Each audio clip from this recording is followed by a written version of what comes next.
भगवान कितने बड़े दयालु हैं। अहम भ्राता तुदीयोस्मि धुंधकारीत नामतः शुकीयेनेव दोषेण ब्रह्मत्वं नाशितम् मया।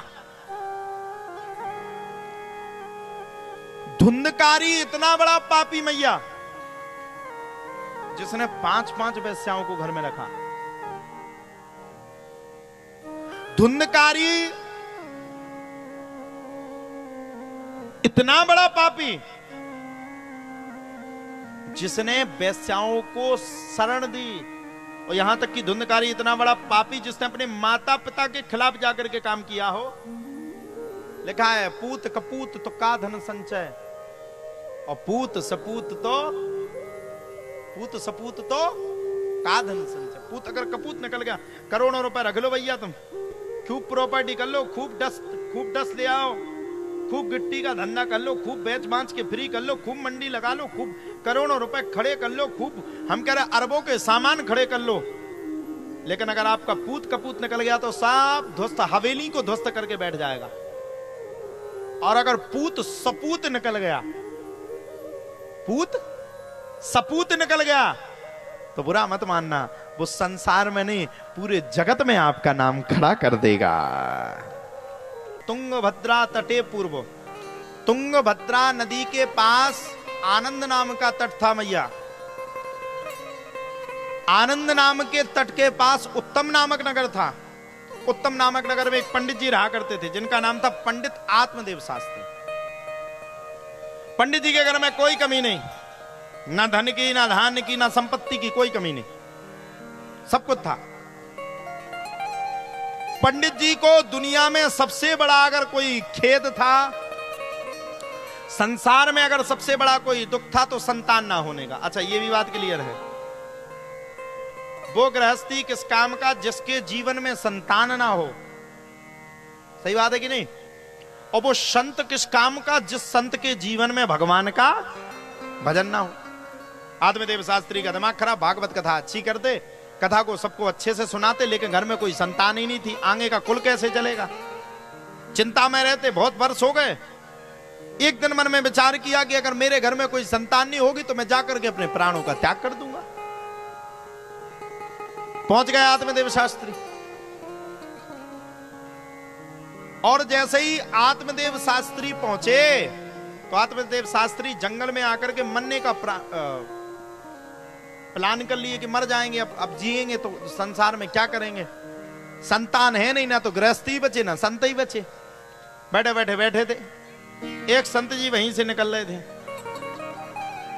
संत जी ने देखा, अरे ये तो कोई विप्र ब्राह्मण बैठा है, ये तो विद्वान ब्राह्मण है। जाकर के पूछा, क्या हुआ भाई, इतनी बड़ी जंगल में आए, क्या चक्कर है, भगवान का भजन करने लाए? अब तो आत्मदेव शास्त्री और रोने लगे। संत जी के दिमाग पे आया कि ये होना हो बहुत बड़ा विद्वान है। फिर से पूछा, भैया क्या दिक्कत है? आत्मदेव शास्त्री बोले, महाराज जीवन में कोई दिक्कत नहीं, ना धन की, ना धान्य की, ना संपत्ति की, ना पत्नी की भी कोई कमी नहीं। कमी मतलब लड़ाई झगड़ा की कोई ऐसी कोई बात नहीं कि हम पत्नी की कमी बता दें। बोले फिर दिक्कत क्या है? बोले घर में कोई संतान नहीं है, पूर्वजों को आगे चल करके कुल में अर्घ कौन देगा? अच्छा, एक बात कहूं, आप लोग बुरा तो नहीं मानोगे, आपके भाग्य में जो चीज नहीं होगी ना, आप कितना भी प्रयास कर लीजिए, कितना भी बंधन करके मैया खड़ी हो जाइए, कितना भी उस कार्य में आप संलग्न हो जाइए, अगर वो आपके भाग्य में नहीं है तो आप प्रयास करते करते थक जाएंगे, लेकिन वो चीज आपको जीवन में कभी प्राप्त नहीं होगी। ब्राह्मण देवता ने कहा चिंता मत करो, संत जी ने कहा चिंता मत करो, आत्मदेव बैठो, मैं नेत्रों को मूंद करके देखता हूं, विचार करता हूं तुम्हारे लिए क्या कर सकता हूं। नेत्रों को बंद किए। जब ब्राह्मण देवता ने नेत्रों को बंद किया तब तो प्यारे कहा जाता है उन्होंने देखा, और देख करके आत्मदेव को देख करके चिंतातुर हो गए। आत्मदेव ने पूछा, महाराज बताओ क्या देखे हो? बोले आत्मदेव बताएंगे तो तुम बड़े कष्टित हो जाओगे। बोले महाराज सही सही बात तो बतानी पड़ेगी, बताओगे नहीं तो पता कैसे चलेगा?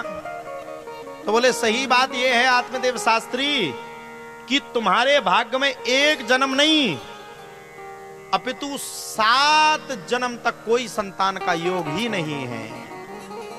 अरे आप तो आत्मदेव शास्त्री और रोने लगे, बोले महाराज अभी तो मरना था, 2 घंटा बाद अब मरेंगे अभी। बोले क्यों? बोले महाराज 7 जन्म लेने हैं, मरना है, जीना है, मरना है, जीना है, मरना है, जीना। ये आप भी सुनना, आपको सुनाते हैं, ध्यान से सुनना।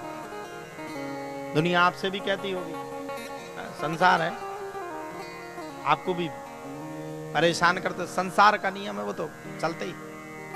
अब ध्यान से सुनो, रोने लगे। संत जी बोले रो मत।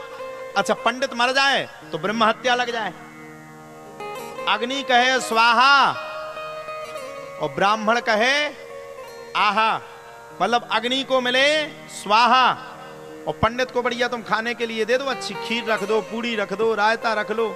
अब ये मत कहना हड़ुआ पूड़ी राय तो पंडित खिले लाए। तो गांव में आजकल जी प्रथा ज्यादा चलती है, भैया पूड़ी हम तो कम खाते और कोई ब्राह्मण नहीं खाता पूड़ी, हम लोग तो पकवान वाले वैसे ही हैं जब तो पके पके दिखते हैं। अब सुनो, आत्मदेव बोले हम मर जाएंगे। पूरे गांव ने संत जी ने विचार किया, मर जाएगा तो ब्रह्म हत्या लग जाएगी। ब्राह्मण अगर सामने मर रहा है और अगर हमने उसको देख लिया, मरने मतलब अपने हाथ से आत्महत्या करते, या सुने पे कौन पंडित जी तुम्हारे गांव में बूढ़े बेचारे डरे रहे हो, तुम्हें भग जाओ कि महाराज ने कही थी कि ब्रह्म हत्या लगा, हम ठाणे ही ना होंगे। ऐसा नहीं करना। अब सुनो, संत जी ने रोका मत मरो। बोले नहीं, हम तो अभी मरेंगे, इसी वक्त मरेंगे, 1 सेकंड में मरेंगे, बिल्कुल रुकेंगे नहीं। संत जी बोले रुको 1 सेकंड, विचार करने का मौका दो, हम विचार करके कुछ तुम्हें अच्छा उपाय दिखलाते हैं। संत जी ने तत्काल अपनी थैली में से एक सेब का फल निकाला और फल को निकाल करके संत जी ने आत्मदेव को दिया, जाओ जाकर के अपनी पत्नी को खिला देना, भगवान ने चाहा तो तुम्हारे घर में संतान हो जाएगी। अब ये था संत का आशीर्वाद मजबूरी का। हम दरबार लगाते तो कई भाई बंधु आकर के बैठ जाते, विराजमान हो जाते, महाराज जी नहीं नहीं नहीं नहीं, हमें तो उपाय बताओ, नहीं तो हम मर जाएंगे। तो अब सामने तुझे कहना खुश रहो, अब क्या कहते हैं, आपके भाग्य में जो लिखा है वो ना तो महाराज जी दूर कर पाएंगे ना कोई दूर कर पाएगा, आपका कर्म का बंधा आप ही भोगोगे। देखो साहब, कर्म का बंधा तो भगवान राम को भी 14 वर्ष के लिए चित्रकूट में वनवास घूमना पड़ा था। तो हम आप तो इंसान हैं, कर्म का बंधन कभी आपको छोड़ नहीं सकता। आपने जो अच्छे कर्म किए होंगे तो आपके साथ अच्छा होगा, और अगर आपने बुरे कर्म किए हो, जिस दिन आपके साथ बुरा होने लगे, किसी रिश्तेदार को मत खोजना, किसी को भला बुरा मत कहना, कभी भगवान के दरवाजे में जाकर के कभी भगवान से भला बुरा मत कहना मैया। जिस दिन आपके साथ बुरा हो जाए, समझ लेना आपने कोई ना कोई निश्चित ही पाप किया होगा, जो पाप का कर्म आपके आगे आकर के छोटे रूप में जाकर के निकल गया है। किसी को टोकना मत। अब दे दिया जाओ भैया, भगवान ने चाहा तो तुम्हारे यहां भी संतान हो जाएगी। अब जब संतान की बात कही तो भैया सब लोग विराजमान हो गए। आत्मदेव शास्त्री हाथ में फल लेकर के अपने घर पे पहुंच गया। पत्नी बड़ी खतरनाक थी, नाम था धुंधली। धुंधली, हमें लगा जब कथा तुम ने पहली बार सुनी है। कौन सुनना पहली बार, बताओ थोड़ा हाथ खड़े करके बताओ। हे भगवान, 3 भागवतन को पैसा नहीं उनसे वसूलो, सुन लो। धुंधली नाम था। अच्छा, धुंधली अपनी फिराक में थी, उसके दिमाग पे था कि पति आया 8-10 दिन में, होता ना पंडित जी 8-10 दिन में जाए तो पत्नी सोचती कि मोटा लाएंगे पैसा। धुंधली भी बैठी थी, अब की बार 9 लाख का हाल लेके आएंगे किसी ना किसी जजमान से। धुंधली ने बढ़िया परात में पैर रख के बढ़िया अच्छे से चरणों को धोया, बहुत दिनों के बाद आए। और आप मेरे लिए क्या लाए? तो आत्मदेव शास्त्री ने मुस्कुरा करके थैली में रखा हुआ फल दे दिया। धुंधली का दिमाग खराब, सेव फल खा खा के तो पेट रहेगा हमाओ, सेव फल ही सेव फल रखे रहते घर में। अच्छा, पंडित जी को 3 चीजों की कोई कमी नहीं, मिठाई सबसे ज्यादा होगी उनके घर पे, माला की कोई कमी नहीं, आदमी बग्गी में बैठता है एक बार, लेकिन पंडित जी बग्गी में बैठते रहते बुढ़ापे तक। विचार करो, दूल्हा की शादी होती है, कई बार बैठता बढ़िया सहरा फेरा लगा के। हम लोग एक से एक बग्गी आती हमारे लिए, कल 4 घोड़ा वाली थी। ठीक ही नहीं है? सब व्यवस्थाएं थी। तुम लोगों के में कम आदमी जाता, हमारी तो कलश यात्रा में लाखों लोग हो जाते। अब आत्मदेव शास्त्री ने और तीसरा, फल फ्रूट की कोई कमी नहीं, पंडित जी के घर में बर्तन की कोई कमी नहीं। हाँ हाँ, हंसो मत, मेहनत करते हैं तो ले जाते, कोई फ्री का थोड़ी दे देता। हाँ, हम तो नहीं ले जाते भैया, हम तो कथा ही करते अकेली। अब सुनो, संत जी मुस्कुरा रहे हैं। अब आत्मदेव शास्त्री ने पत्नी को दिया फल, उसका दिमाग खराब। 10 दिन में आया, सेब का फल दे रहा, मन में सोच रही शर्म नहीं आती, 9 लाख का हार तो दिया नहीं, सेब का फल दे दिया, कितना खराब आदमी है। आत्मदेव शास्त्री ने कहा, देवी क्या विचार करे? बोले कुछ नहीं, बहुत अच्छा फल लाए। अब सामने तो जय का नहीं, नहीं तो लठ गले होता ना, पति पत्नी की लड़ाई हो तो पत्नी थोड़ा शांत हो जाती है 1 मिनट के लिए कि भाड़ में जाए, काय को इसके मुंह लगो, नहीं तो तुरंत कहता वो हम छोड़ छुट्टी दे देंगे। कौन एक आफत है, तेरे बाप को कॉल कर देंगे, एक आफत है क्या? आत्मदेव शास्त्री ने कहा, देवी विचार किया ये फल किस चीज का है?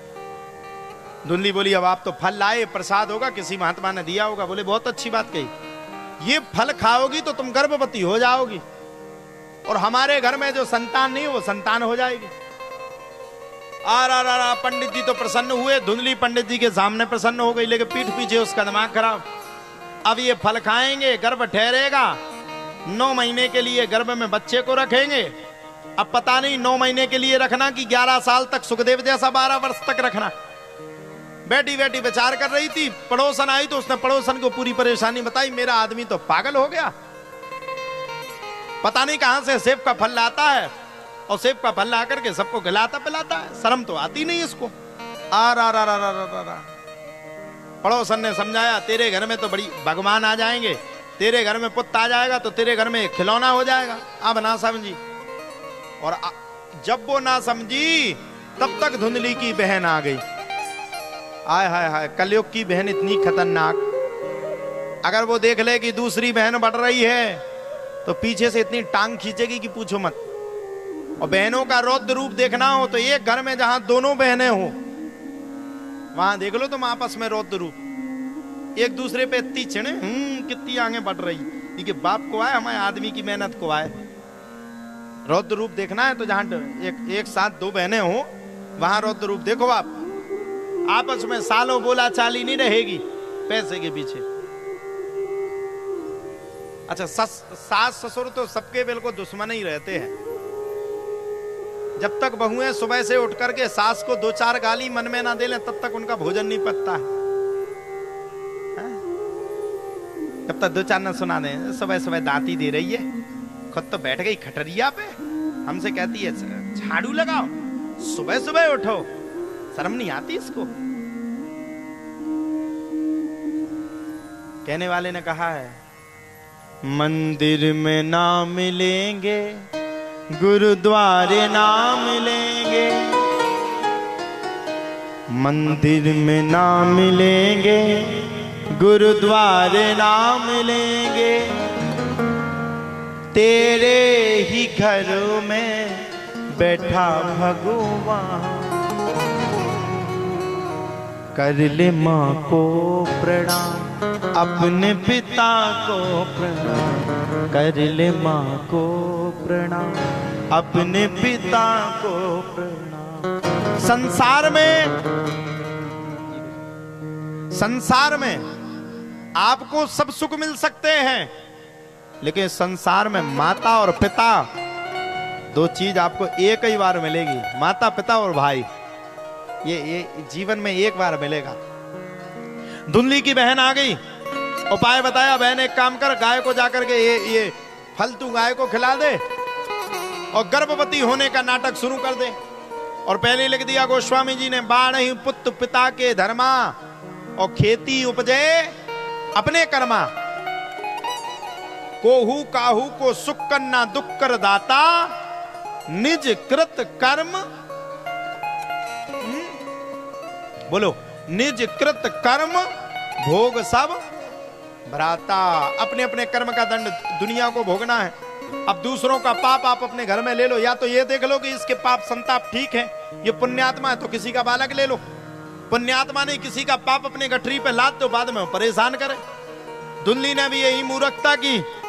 और सही बात तो यह है कि धुंधली ने ये मूर्खता नहीं की, धुंधली के भाग्य में ही संतान नहीं थी, इसलिए प्रकृति ने ये मूर्खता उससे करवा डाली। गाय को जाकर के खिला दी, खुद गर्भवती होने का नाटक कर दिया। 9वें महीने में जैसे बहन का पुत्र हुआ सो पूरे नगर में शोर कर दिया, मेरा पुत्र हुआ। आ पंडित जी भी प्रसन्न हो गए, गुंडी बांट दई, कसेड़ियां बांट दई, प्लेट है चम्मच है जितनी हती जजमानन की सब दे दई, खुश।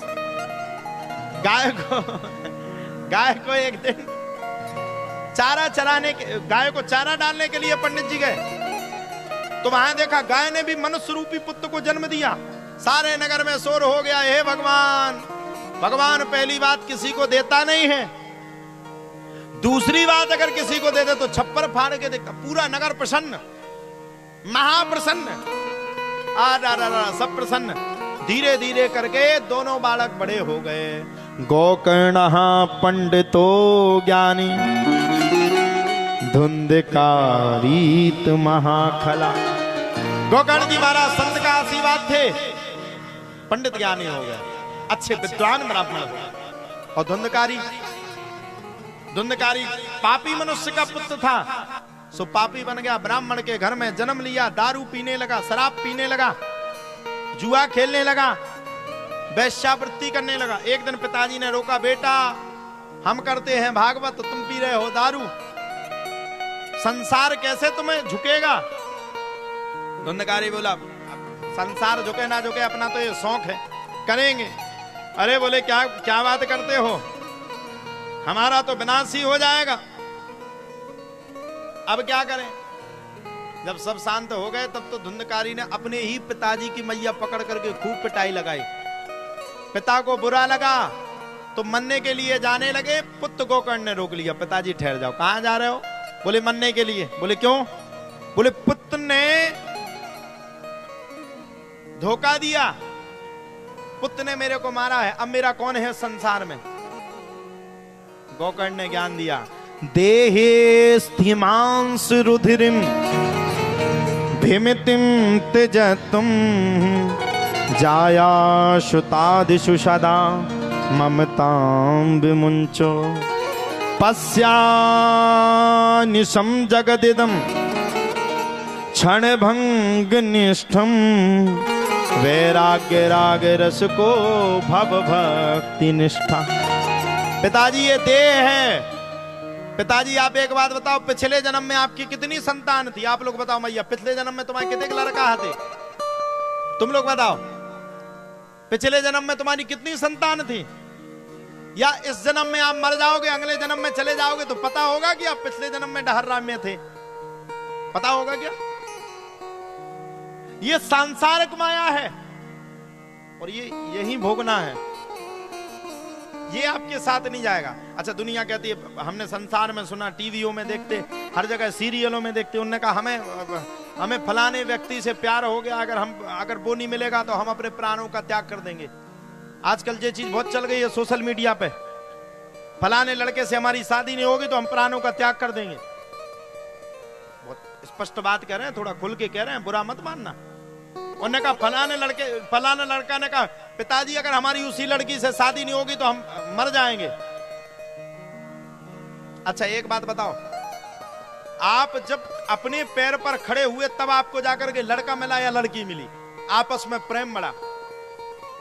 लेकिन जब आपने जन्म लिया था और जब आप बिस्तर को गीला करते थे, जब रात भर आपकी मां जगती थी, तो एक बात बताओ, क्या वो मां आपसे ज्यादा प्रेम करती है या जो आज आपको साल 2 साल से मिल गई है वो आपसे प्रेम करता है। वो मां आपसे सबसे ज्यादा प्रेम करती है। और उस मां के सपनों को छोड़ करके, उस मां के स्नेह को छोड़ करके हम किसी दूसरे के साथ भग जाएं तो हम 2 कत्ल कर देते। मां के जज्बातों का और पिता के स्नेह का, 2 चीजों का हम कत्ल करके जाते। और आप जिसको पाना चाहते हो कितने साल पालोगे? अच्छा एक बात बताओ, आपने किसी से लम्बे शादी कर ली, मान लो प्रेम विवाह कर लिया, कितने दिन पालोगे आप उसको? 30 साल में आपकी शादी हुई, 60 साल में आदमी मर जाता है, और बीच में अगर कोरोना आ गया तो 40 ही में निपट जाओगे। विचार की बात है। वो आपके साथ नहीं जाएगा क्या? अगले जन्म आपको पता होगा फलानी के साथ आपकी शादी हुई, वो आपके साथ नहीं, आपके साथ कौन है? सच्ची बात यह है, आपके हर वक्त, हर पल, हर समय मेरा कान्हा आपके साथ 24 घंटे है। पृथ्वी पर जन्म लेने से पहले, पृथ्वी में जन्म लेने के बाद, मरने के बाद आप जितने जन्म लोगे उतने जन्म में अगर आपका कोई साथी रहेगा तो सिर्फ उसे बांके बिहारी रहेंगे, इसके अलावा कोई दूसरा आपका साथी नहीं। धुंधकारी को मारने के लिए रस्सी का प्रयोग किया गया। अब धुंधकारी को जब मारने के लिए रस्सी का प्रयोग किया गया तब तो कहा जाता धुंधकारी मरने के लिए तैयार। वेश्याएं पकड़ करके रस्सी को खींचे, वो मरे ना। अब वो तो पापी बड़ा खतरनाक था, मरने के लिए तैयार ही नहीं था। वेश्याएं खींचे मरे ना धुंधकारी, वेश्याएं खींचे धुंधकारी मरे ना। अंत में वेश्याओं ने एक प्रावधान किया, और प्रावधान के अंतर्गत धुंधकारी को अंगारा लाई। अंगारा, अंगारा जानते होगे आप लोग, गांव में चूल्हा जलता है। अब आपके यहाँ क्या कहते हैं हमें तो पता नहीं, हमारे साइड कहते हैं लूअर। लू का घर लेके वेश्याओं ने धुंधकारी के मुंह पर डाला, और धधकते धधकते धधकते धधकते धधकते तड़पते तड़पते तड़पते तड़पते धुंधकारी के प्राण पखेरु उड़ गए। अच्छा एक बात बताओ, इतना बड़ा पापी मरा, ध्यान से बताना ओ मैया, सब बताना। इतना बड़ा पापी मरा तो उसको क्या स्वर्ग मिलेगा या वो प्रेत बनेगा? बताइए क्या बनेगा? क्या बनेगा? हमें लगता तुम लोगों ने कथा ही नहीं सुनी, पहली बार सुन रही हो इतना मन लगा के। प्रेत बनेगा। और जो प्रेत बन जाए जिसको, अच्छा एक बात बताओ, जिसको सजा हो जाए क्या उसकी सजा माफ होती है कभी? 20 साल तो कम से कम जेल रहना ही पड़ेगा। लेकिन भगवान कितने बड़े दयालु हैं, धुंधकारी ने इतना बड़ा महान पाप किया, और धन्य है मेरे प्रभु, धुंधकारी के भाई गोकर्ण ने बैठा करके धुंधकारी को कथा सुनाई, और बांस के 7 पोर के बांस में आकर के धुंधकारी बैठ गया, और 7 दिन बैठ करके धुंधकारी ने मन लगा करके भागवत की कथा को सुना, समझा और विचार किया, और 7 दिन के बाद अपने आप बांस फट गया, और भगवान का स्वयं जो भगवान का रथ है उस रथ को लेकर के भगवान के दूत आए और धुंधकारी को अपने लोक को लेकर के चले गए। ये भगवान की कथा है, ये भगवान की कथा सुनने का फायदा है।